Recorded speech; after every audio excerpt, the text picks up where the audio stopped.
Good afternoon, everyone, and welcome to this webinar for Australian Red Cross Emergency Services volunteers on supporting parents and carers during and following emergencies. I would like to acknowledge the traditional custodians of the various lands we're meeting on today. I'm on the country of the Gurungai people of the Gadigal clan, and I'd like to acknowledge their elders past, present and emerging. And I'd also like to acknowledge any Aboriginal or Torres Strait Islander people present today.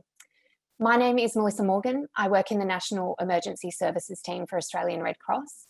And Red Cross is eager to make sure that we're supporting people during these particularly tough times. And this session is an opportunity for our volunteers to hear from the experts who have helped create two of our resources, Helping Children and Young People Cope and Parenting Coping with Crisis. Before we start, we want to let you know that we're recording this session and we're going to make it available on our YouTube page so that we can share it with volunteers who weren't able to be here and online in real time today.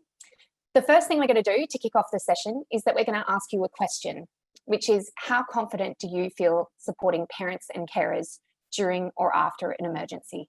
So we're going to pop a little poll up on your screen. It will appear as a little pop-up box, and what we'll do is we'll get you each to answer that question. So there's no right or wrong for this one. It's just whatever is the most applicable to you, and then we'll provide that feedback immediately. We'll show you the results as soon as they come through. So I'll just give you a moment to answer that question now.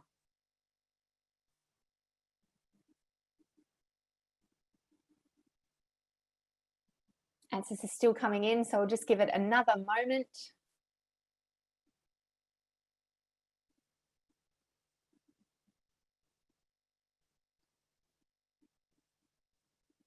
Fantastic. That's nearly everyone's answered there. So what we'll do is we'll publish those results so you're able to see those.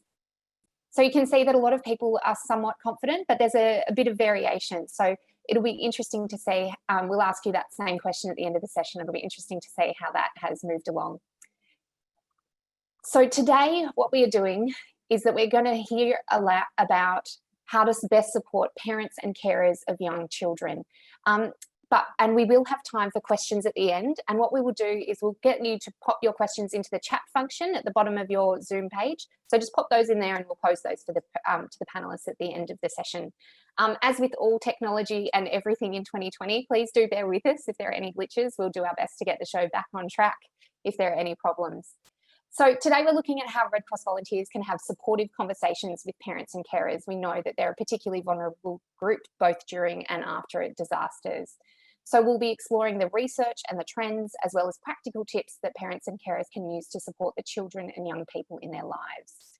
We have three presenters sharing their knowledge, expertise and time with us today: Professor Lisa Gibbs, Dr. Kosta and Ruth Wraith, OAM.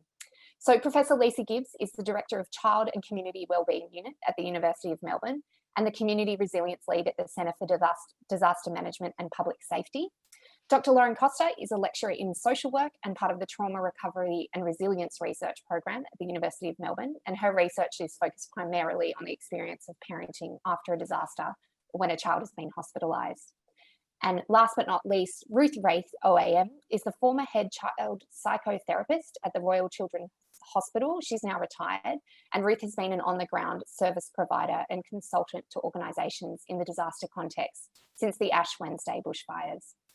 As mentioned, please feel free to write the questions that pop into your mind as you go along into the chat function, and we'll pose those to our three panelists at the end of the session. So, but now to kick us off, I'll pass over to Lisa. Thanks so much, Lisa. Thanks, Melissa. And can I just say that Ruth is the busiest retired person that I know. So I challenge that description. But starting on what I wanted to talk about today, I've included this image because I just wanted to start with an acknowledgement that we don't just have to think of children and young people as in need of our help, that they actually have an incredible capacity to adapt and to make a really meaningful contribution. And this picture is of two teenage boys who they have a festival act they have done for many years. And so when they had to pack up the valuables from their house with their mum into the back of the station wagon and escape from the Black Summer bushfires, they went to the Bega showground, which was the evacuation centre, and set up there for the next 4 days or so. And of course, the reality in those places is that people are anxious, but they're also bored and there's nothing much to do. So they pulled the performing gear out of the back of the car and put on a show for everybody who was spending time there. And then over the few days, they ran some circus workshops for the kids with juggling and other various skills, which was just so helpful for those who were stuck there, and a great reminder for us that that we can draw on their ideas and their skills when we're thinking about how do we deal with a disaster experience. So next slide, please. But of course, we also have to be mindful that it's incredibly challenging for all of us, including children and young people, to deal with these events, and that we need to be really thinking about, well, what are the specific things that are part of the equation for young people. And so with our Beyond Bushfires study and some other related research, we've been really trying to build better understanding of those impacts and how we might respond to improve outcomes. Thanks, Caitlin. One of the issues that really came up when we were interviewing children and young people and parents and grandparents was that there was such a disrupted time in the years after the fires. There was a real loss of stability and routine for young people. And this quote is from a boy who was 8 at the time of the fires, and his parents were separated. So the routines of spending time at either his mum's or his dad's just went completely out the window. And all he can remember from that time was things changing all the time. He didn't know where he was supposed to be when, and he was exhausted. And this was a pattern that we found that was coming through the narrative of young people. The drama of the event was part of their everyday lives, and there was this really profound loss of sense of safety.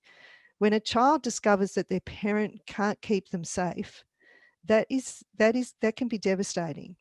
And even though we know that, you know, the majority of young people will process what's happened and get back on track, we've found evidence over the years afterwards of periods of time when there was just this sense of anxiety and struggling to deal with what was required of them, particularly if it stepped up from the routine. So if it went from, they shifted from primary to secondary school, or there was exams or a change in routine.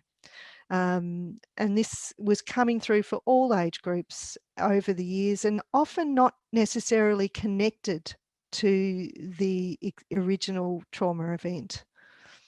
Thanks, Caitlin. When we did an analysis of the services that were provided for children and young people after the Black Saturday bushfires, we found that there were some gaps. And the first was that very young children were really overlooked in those services. And we think that that's partly because people kind of hoped that they would forget about it, that it wouldn't affect them going forward, or that they weren't quite sure what they should provide for these young ones. And it may even have been that the groups that would have had to apply for funding to implement programs just didn't have the capacity to do that. So kindergarten staff, for example, just not able to put in funding applications. So this is something that we need to be mindful of, with the current cohort of affected communities, that the little ones don't get forgotten. We also found there wasn't a lot there for parents, and I think that that's improving, but there's more that can be done. And Lauren will speak to you very shortly about the patterns we saw for parents and the service needs that they spoke about. And the issues around safety and stability that I identified that had come through from our other research wasn't being addressed in the services that were being provided. And so this is also something that I would suggest we need to be thinking about, and not necessarily thinking about it in terms of keeping children and teenagers safe and protected from thinking about or dealing with the aftermath of the fires, but building their safety through knowledge and skills and building a sense of their competence in living in a high-risk environment and their knowledge of what to do if there's another event. Next slide, please. A lot of parents and families will have some quite natural concerns about what this means for their child's schooling. And what we found when we worked with schools about the aftermath of a disaster was that there was a real shift in focus within the school community. Whereas the central role of a school is to promote learning, and obviously they have to be responsible for child well-being, but the bulk of their time and skills is about learning development. After the bushfires, what we saw was that this really shifted, and the primary focus was on maintaining or restoring well-being for students.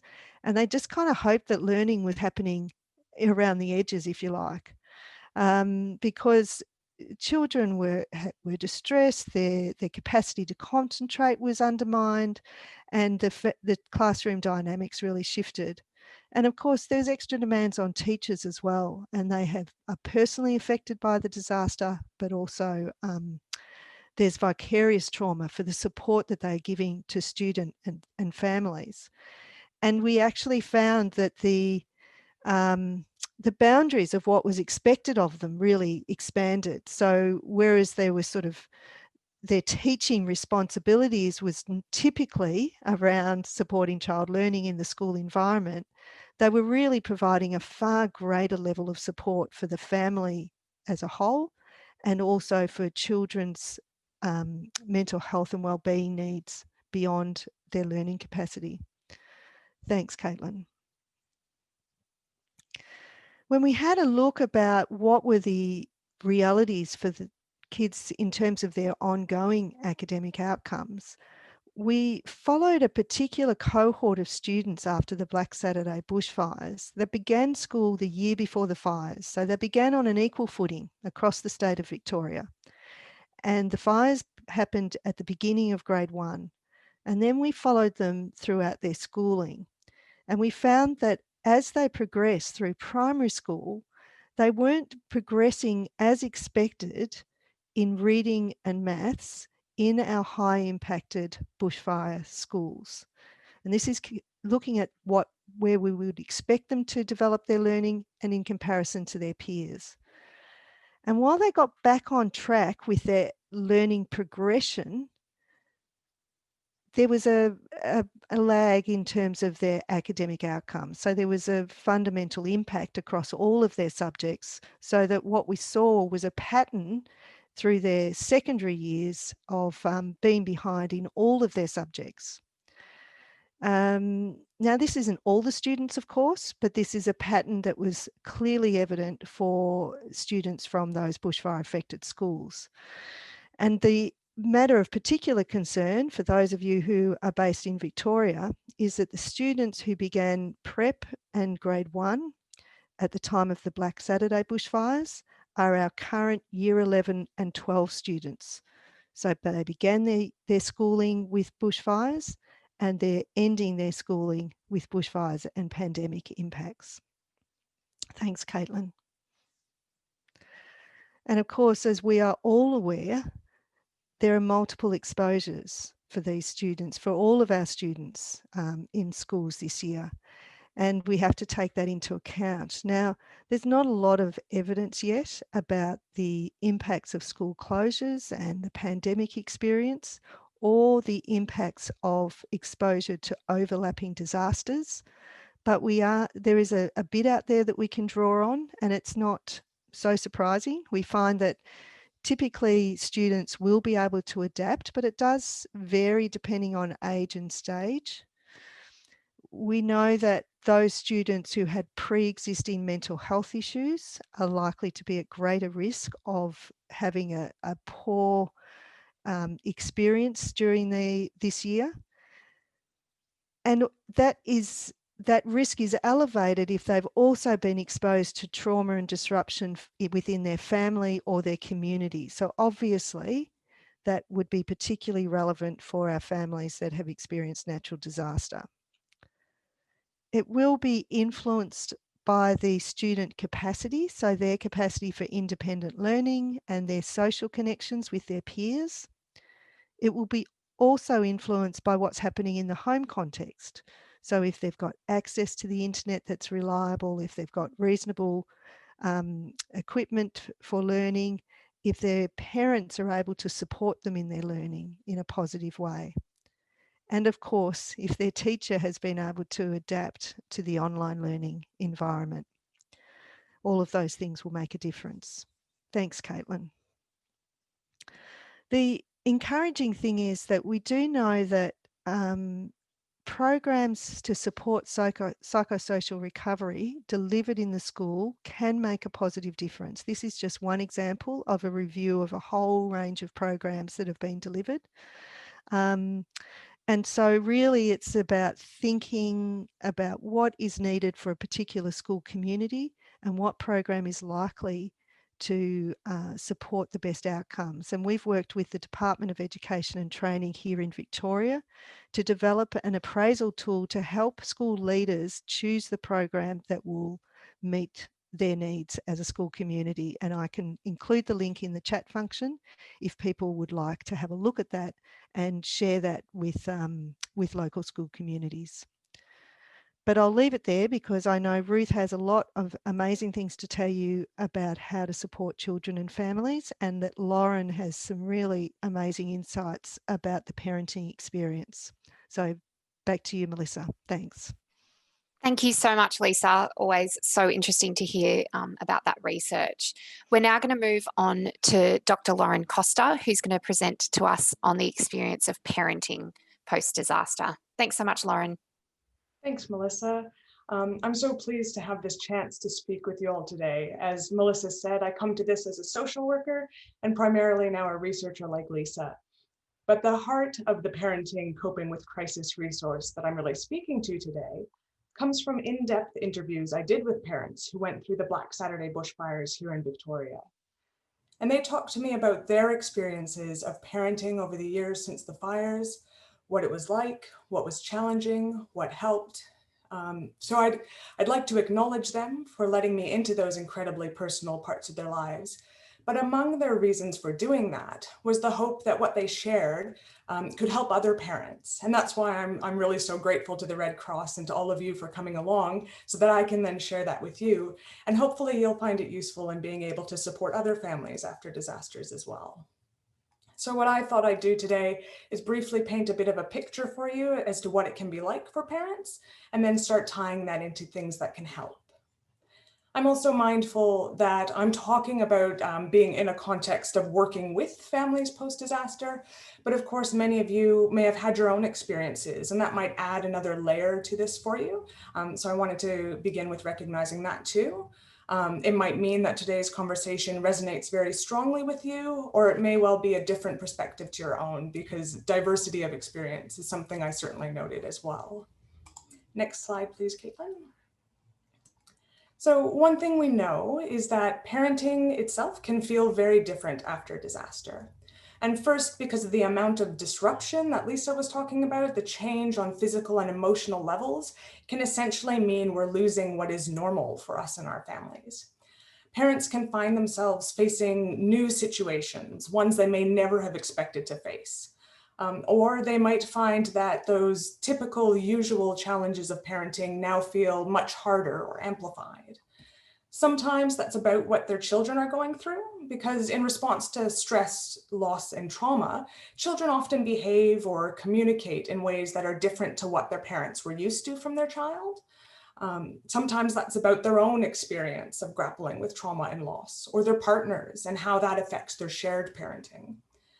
It can also be about the very circumstances of the crisis and the many demands of post-disaster environments which shape what people are facing with their families. And for some of the parents I talked to, either the volume or the nature of the changes meant that for them, the very essence of parenting had changed, and often in ways that felt really out of their control, and that was quite distressing. Some talked about how parenting was something they'd enjoyed. They'd developed a parenting style that was theirs, that aligned with things they valued as parents, and these circumstances had changed that for them. The sheer volume of immediate and often urgent demands in post-disaster environments can really be overwhelming. And parents spoke about how that made it difficult for them to be truly present and available with their children, both physically and emotionally. We also know that trauma and stress can make people very emotionally reactive. And that means that patience and tolerance, which are pretty valuable attributes for parenting, can really go out the window quite quickly. So you can see how these different factors in effect can undermine parents' efforts to be the parent that they want to be. And this can lead to times of feeling like they're not being or they're not able to be a good parent, with that added layer of feeling as though they might be letting their children down at times they need them the most. And several of the parents I spoke to did say that now, and this was nearly 6, almost 7 years on, they're feeling a little more comfortable with knowing that they did their absolute best in a really complex situation. But often it's surprisingly hard to have that compassion for ourselves in the moment. And so if people can see and acknowledge that effort at the time, I think that kindness goes a really long way. The other aspect of this too is that we can think about how each of these factors might be present for people to varying degrees, and other factors like how many children someone has, whether they're a single parent, whether they're parenting a child with a disability or have a disability themselves. All of these can mean that the specifics of parenting differ from family to family. And that was really important for the parents I spoke to. They showed it was part of being non-judgmental because you might not know the full scope of what someone is dealing with. And so then to approach these conversations with the recognition that they're likely doing the best they can under extraordinary circumstances was always a good starting point. Now, we tried to capture a number of these themes in the resource, Parenting Coping with Crisis. So if you are able to share that with parents, it will hopefully help them to feel that they're not alone in these experiences. And even in introducing the resource, it could be useful for you to explain that it has really been developed drawing on the experiences of other parents. And also knowing that if their own mental health or their children's are a particular concern to them, there are links to national resources included at the back of the booklet, and of course the one Ruth will be speaking to next. I did mention patience and tolerance, and unfortunately that can escalate to anger and violence. So while we might be coming to this from a place of being non-judgmental, of course there are still times we do need to be thinking about whether things actually seem safe. And I understand information on local resources will be included in your briefings with the Red Cross, but it's also something we touch on in the resource as well with links to national supports too. Next slide, please. One of the sections we have in the resource is called Getting Through It. And in there, we discuss the idea of finding your new normal, which in itself can be a different way of thinking about things. Our very language of recovery often suggests getting back to the way things were before. And in reality, that might not be possible for everyone. But the little things that families value can be really helpful for connecting with familiarity and what feels normal. And also the challenge of looking after yourself as a parent is really important to this as well. There is a big element of nuance here, and that's that parents, in telling me this, also said how hard this advice can be to hear. Part of that is in the context of that survival mode, that urgency, that never-ending list of things that need to be done. How on earth can you make time? And so that's actually part of the value of having a printed or electronic resource like this, is that you can say to people, here, take this if you want to, just know that it's there. Read it when you want, dip in and out of it as you need, but also don't feel like you have to do everything or do everything all at once. Maybe sometime just pick one thing that might work for you and your family. Try that out, see how it goes. I did also want to elaborate on how time together as a family can be so valuable. I've used the words there, the little things, deliberately, because that's how parents spoke to me about the things that they wished they'd had more time and headspace for. Things like reading a book with their kids, watching a movie. But it clearly didn't reflect how important they were seeing those activities as being to their children and for themselves. Doing just a few of these things regularly can help feeling a bit more normal and settled. But also getting more substantive time together as a family is really valuable too. And often that's very hard for parents to organize themselves when they're trying to organize the rest of their lives around them. So if you are aware of events or activities in the area, just letting parents know of those would be useful in itself. Often people only hear about those things by word of mouth, and particularly if they don't have a lot of social connections in the community yet, people like yourselves in the outreach space will be that point of connection for them. Things like day trips to a fair or a family weekend camp can be such invaluable respite. And as one mother said to me, a chance to make happy memories from an otherwise traumatic time, and one that still makes up a considerable part of their children's childhood. Activities with young children too, ones where you create things or make things, can mean that you have things to put up in your new house that connect it with that family life in ways that make that new house feel like a real home. And with adolescents too, shared creative activities help involve them in that rebuilding of your home, and create opportunities to have what can feel like more incidental conversations to check in with them around how they're going. And then the other thing too, as I was saying, is to encourage or support parents to be looking after themselves. It's very much like that metaphor of putting on an oxygen mask first if needed on a plane. Parents will have their own reactions to the event, and their responsibility of their role as parents can play into that. Yet parents find it very hard to take some time for themselves, whether it's just to wind down or see a counselor or have some time with their partner alone. And a big part of that can be the desire to prioritize their children. But I was hearing that on reflection, many of the parents I spoke to were actually finding that when they had that time, it helped their sense of capacity to parent. So sharing that could be useful too, in terms of perhaps taking it out of that maybe selfish feeling space. But other challenges here too can be that often there's a lack of childcare. But also, particularly in the early aftermath, parents might not actually want to be too far apart from their children. So if you're aware of fun activities for kids where there's some space nearby for adults, it can meet both those needs. Sometimes agencies even run craft activities for children while parents have a spa day in the next room. The kids can then be having fun, and it's not as if they've just been dumped somewhere so the parents can get alone time.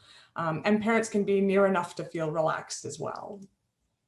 But it's also key to realize too, sometimes in the end, parents just feel they need to tightly manage their emotions in order to keep functioning for their children. And I'll come back to that in a sec. Next slide, please. So just quickly as I wrap up, I did want to say that while I've spoken about many of the challenges today in the context of support, it's also important to remember that parenting can continue to be rewarding, motivating, and even a good reason for parents to get up every day and get through it themselves. But I want to share with you a quote which illustrates the power of acknowledging the challenges and really seeing parents in their role. We can put the quote up. And it's just acknowledging that we know you're wearing a mask. We know that it's tough. Whatever you need, we're here. We know inside you is a woman or a man who is still a woman or a man who has gone through a terrible experience, who is breaking inside. But today, you're a parent, your dad, your mom. Thank you. Oh, that quote gets me every time, Lauren. Thank you so much. Now for our last speaker, who's going to speak to the other resource that was created as part of this project, helping children and young people cope. Ruth actually wrote this resource originally back in 2009 in the aftermath of the Black Saturday bushfires, and has helped us update it this year in the context of drought, pandemic, and the Black Summer fires. Ruth's just going to speak to you, so you're not missing anything if you can't see any slides. Ruth's just going to have a chat to you today about her suggestions for having those supportive conversations. So over to you, Ruth. Thank you. Thank you very much, Melissa. And hello to each of you in the group. You're scattered all over Australia, I understand from Melissa. Now, I understand that each of you have completed the psychological first aid training with Red Cross, and also have training or some hands-on knowledge and experience with disasters. So I'm going to work from the basis that you have this particular background. Melissa would like us to think about your role in supporting parents and carers in the range of situations that you may be deployed to. It may be cyclone, floods, fire, it may be transport accidents, it can be a range of things that you as Red Cross volunteers and workers could well be deployed to. Whatever the circumstances are, whenever you meet parents and carers in a disaster or an emergency context, they're likely to be anywhere from really worried to highly anxious. They may be very frightened. They may be grieving or overwhelmed, or any mix of these, or any of the other distressing feelings that come about with an intense, overwhelming experience. This distress can get in the way of them being able to tune into their children and to comfort and to assist them as they wish to do, as Lauren has described to you very clearly.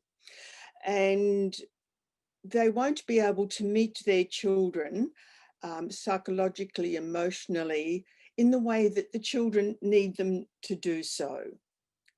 Now, the infants and the children, adolescents in the care of their parents or in the parents' orbit are likely to be experiencing a wide range of feelings and a wide range of worries too. They'll be looking to their parents and their carers to keep them safe, to calm their fears and their feelings, and to provide some explanation about what's going on. The community knows and trusts Red Cross as a caring and supportive service in disaster and emergency situations. Therefore, your presence by itself immediately offers an experience for the parents and carers that someone cares, that there's help at hand and we're not forgotten. This gives them a calming, containing experience and a sense of relief. And this calming, slow and gradual as it may be, provides the opportunity for a flow-on calming effect to the children. And as this happens, even without you having to say or do anything, it makes it your presence so important. Calming helps to de-escalate the high arousal that comes with fear, with terror, with uncertainty. It contains fears about safety, their own safety, the safety of loved ones, for children, of their pets. And it provides a sense that there's a way out of this nightmare, a way out of this horror and the fear that they're experiencing. And as a result, the children can then begin to feel safer. This in turn limits some of the negative physical and the psychological effects of the experience that could well have long-term impacts on the children's lives and on their development. And Lisa has talked about some of the long-term impacts on academic progression that may be experienced by some children. So one of the most important things for you to do is to assist the parents themselves to feel safe, so that they can then create that experience for their children. And from this flows, when appropriate and as required, the importance of parents taking opportunities to ensure their own well-being. And I'm mentioning what Lauren has talked about so clearly in this context of your work with parents and carers within your role with Red Cross. Now, the parents and carers may be highly distressed, and as I said earlier, your presence and your caring, empathic manner provides the foundation for you to assist them. If they're beyond talking, calm and soothing words from you that relate to the situation begins to put a language to the intense situation, such as, "You're safe now," or "Can I help you with anything?" or "Sit quietly over here and take some deep breaths. Can I get you a cup of tea?" Or maybe, "I will stay with you." Similar words help if they're angry or agitated. However, these emotions can be confronting and challenging for you, and it can sometimes be very hard not to react to that. Now, I love the cricket phrase that says, "Let it go through to the keeper." And this is the message for you in these situations, because these reactions are not about you personally, they're of the situation that people find themselves in. This approach and these words are also appropriate for children. Now, in your work, parents are likely to talk to you about the concerns that they have for their children. And some of these concerns can be, how do I answer their questions? How do I help them feel safe when it's not really safe at the moment? They're not sleeping well. They're having nightmares. They're running in and out of the room all the time. They want to sleep with us. Or, "I'm just so tired and I'm yelling at them and I don't like myself when I do this." Now, when providing supportive, containing conversations that I've just talked about, there are a few overarching points and also some more specific ones. And they're the same for you talking with the parents and carers as it is for them when they are helping their children. Now, first, the general points include, first, for you to listen to them in a calm, caring way. And this then gives the experience and a model for parents and carers to help their children. And in your listening, try to understand what their issues and concerns are. Your body language, your warm and empathic eye contact, and your interested approach speaks volumes. And this is called active listening. And if it seems appropriate, then you can ask, what would help them? What do they need now? However, don't make offers or promises to help that are outside your role or that you might not be able to keep, even if they're part of your role. Now, back to some of the more specific issues parents may have. Now, in the Red Cross book, and now Melissa has sent out to you, as I've been talking, the online link to the booklet.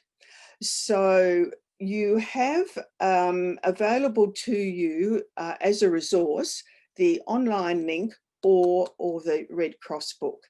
Now, some of the more specific issues that I mentioned a little while ago, amongst them, how do I help them to cope?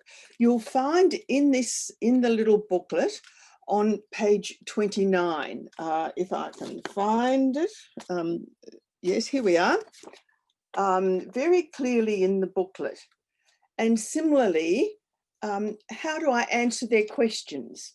Over the page, there's quite a lot of suggestions there and some guidelines for you and for parents. And similarly, if children aren't sleeping well and they're having nightmares, there's another section on that. And also if parents say that I'm tired, I'm cranky, and I'm yelling at them, there's another section that addresses that specifically. And at the front of the book, there's an index with the different prominent issues that gives you the page you can refer to. So if you have this booklet, it could be helpful to introduce parents and carers to the two publications, to the one that Lauren has authored and she was talking about with introducing parents to the challenges of parenting, and also to this publication, which is some more practical tips about parenting with children. And you could look, if you're talking with parents either on a door knock or in a relief centre, you could look through the relevant sections with them. And this will help them to get more specific information about their concerns and to help them to become familiar with the resource so that they can have it at home, tucked on the fridge or, you know, on the bookshelf, etc.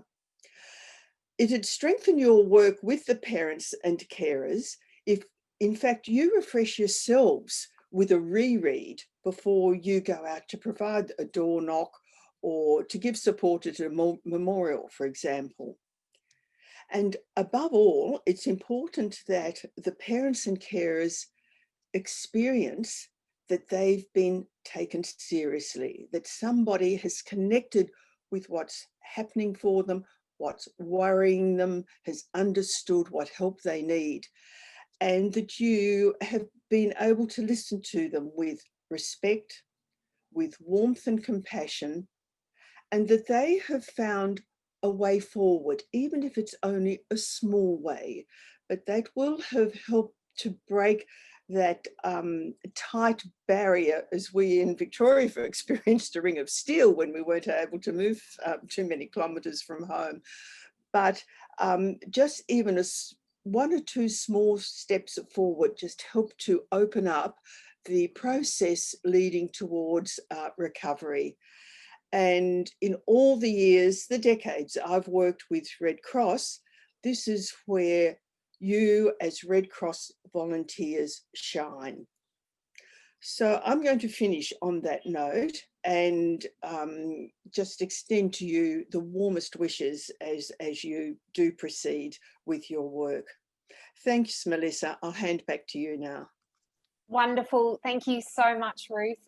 So appreciate your contributions to today, but also to the resources that we've been giving out for over a decade now, and we'll be now handing out an updated version of. So thank you so much. Now is the time for our Q&A. There have been a couple that have come through in the chat, but if you have any further questions, please jump in and pop them in the chat.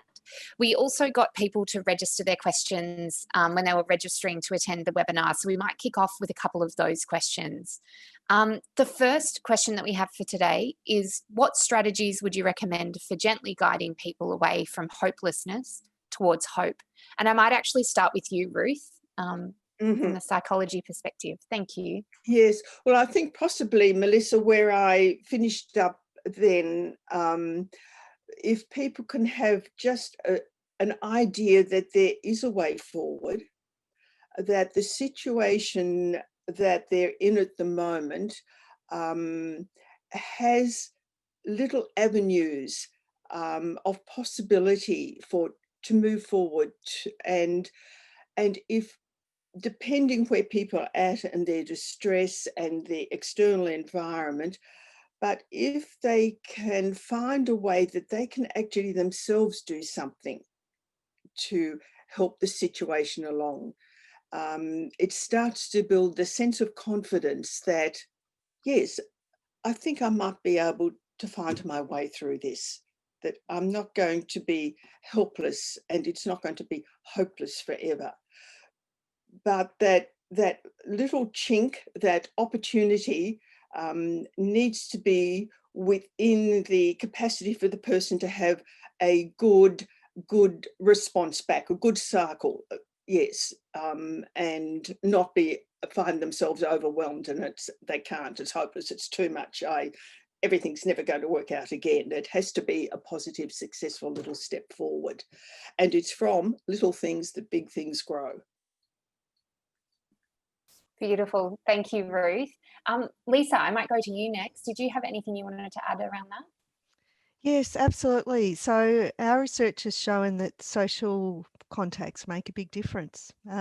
So just remembering or reminding people to maintain their connections with family and friends, but being mindful also that people can kind of, I guess, depression can be contagious. You know, we found that people who spend time with other people who are depressed tend to be depressed themselves. And so we don't know if they're drawn to other people who feel the same way as them or if they're actually affecting each other. So just be mindful of who you're spending time with, and being part of a local community group has been identified as protective.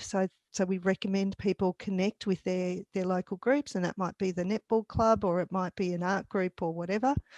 And just one more thing, Melissa, and that is that attachment to the natural environment was identified as a protective factor, a strong protective factor. So just making time to be outside and enjoy the greenery, enjoy the renewal of growth that we see around us after these sorts of events.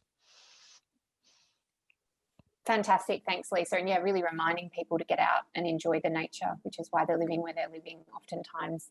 Yeah. Okay, wonderful. And Lauren, did you have anything you wanted to add into that conversation? Yeah, look, totally agree with everything Ruth and Lisa have said. I think also there's space too to sit with people and recognize that sometimes it's okay to not be okay right now. For many people, we have really strong emotions, and those often gradually decline with support and social connection, as Lisa was saying, family and friends and the community, but also knowing that formal supports are available. So I think there's not dismissing the challenges they might be speaking about, acknowledging that what they're talking about and how hard it is lets people know they've been seen and heard, and that someone is here with them in that. And then it can be about, there are people here to help, and what might be one small step that you can see that we could take to make things just that little bit better for you right now. So incremental steps, as Ruth was saying as well. And I think the questioner also picked it up too in saying to gently move someone. It's that, again, acknowledgement of where we are today, but that hope and that moving forward and progressing, I think, are things that we can build on. And as Ruth has been saying as well, so clearly your presence in that is such a big sign to people that there are others, there are people out there who care, who are available to support or to link into support. So I think that in itself is something to really be aware of too when you're in this space. Fantastic, thank you. I'm going to combine two questions that kind of came in as part of the registration here. And the first one was around how do we support families with multiple vulnerabilities, such as a newly arrived refugee background? And the second question was around better supporting culturally and linguistically diverse communities with parenting and stress management. So taking both those questions and kind of combining them, I wanted to go, and we might start with you, Lisa, but just asking, how is it that we as Red Cross and doing our role, how can we better support families and be mindful that there may be other vulnerabilities existing within a family group? Yeah, thanks, Melissa. And it's really clear in the evidence that dealing with all of the disruptions and challenges that come after a disaster event can really be just as stressful as the event itself, and is definitely associated with poor mental health outcomes and prolonged mental health problems. So I guess that, you know, just having faith that if you're helping someone with some of the practical issues, it's really important, and that you can make a difference just by helping to reduce some of the frustrations that they're dealing with. So I think that's a really important factor. And you mentioned that someone had queried about people with a refugee or a migrant background, and typically people from those groups can have more of those stresses, and so they can be at greater risk. But we also see examples of where they may have greater resilience as well, and might be able to say, you know what, compared to what I dealt with in, the migration camps, this is nothing. And certainly we've been doing some recent national surveys around the experiences with COVID. And we found that when we asked people about how confident they were on their capacity to manage this year and in the country's capacity to manage, people with a migrant background had a higher level of confidence that Australia could manage. And really, they're looking at their home countries and seeing a huge difference in how these things are playing out. And so it does provide a different perspective, and that's that recognition that people may have vulnerabilities but also have strengths and resilience that they can draw on is a really important element in us identifying how we can support them. Fantastic. Thank you, Lisa. Lauren, did you have anything you wanted to add to that one? Yeah, and look, I think one sort of broad principle that sort of works for everyone too is that idea of asking someone what would help them. What do you need? In terms of multiple vulnerabilities, they'll also have a better sense of their priorities. And so then you can help with those very things that might seem small scale, might seem very practical, pragmatic that Lisa was talking about, but could really free the person up then to use their own strengths and skills in those other areas of resilience that Lisa was also mentioning. We don't actually have a lot of research in relation to parenting specifically and people with culturally and linguistically diverse backgrounds in other countries. So I think that's a key area for us to keep looking. But in terms of some of that research Lisa was talking about too, around more broadly people with refugee backgrounds post-disaster, there was some with refugees after the Christchurch earthquakes in New Zealand. And there were some really positive findings there too around actually in the early aftermath of the disaster. They were finding a really increased sense of belonging in their new country. It was for some the first time people got to know their neighbors. Sometimes it was the first time they felt that someone outside of their ethnic community cared for them and their well-being as well. So there were some really positive opportunities for connection. Interestingly, 2 years later, when they were talking about it, in some ways, it sort of felt the same as it had before the disaster. So I think there's some things we can be thinking about into how we can sustain those positive connections as well over time. But absolutely, in that research, that sense that there's strengths and positives to be taken away as well. Fantastic. Thanks, Lauren. And over to you, Ruth, to wrap up on that one. Yes, I'd like to just take a slightly different angle. Red Cross is an international organisation, and it is known internationally and widely. So it would be an organisation that we could assume a number of the refugee populations have known from their countries of origin or may have experienced on their route to Australia. And I'm thinking that the local Red Cross organisations, wherever they are within Australia, as part of their preparation and training, to reach out to the refugee migrant communities so that they pre-disaster are integrated with Red Cross and have members from their communities as part of the local Red Cross group, so that when a disaster happens, there is already that connection, that integration, and the potential for more comprehensive outreach back into those communities when the event happens.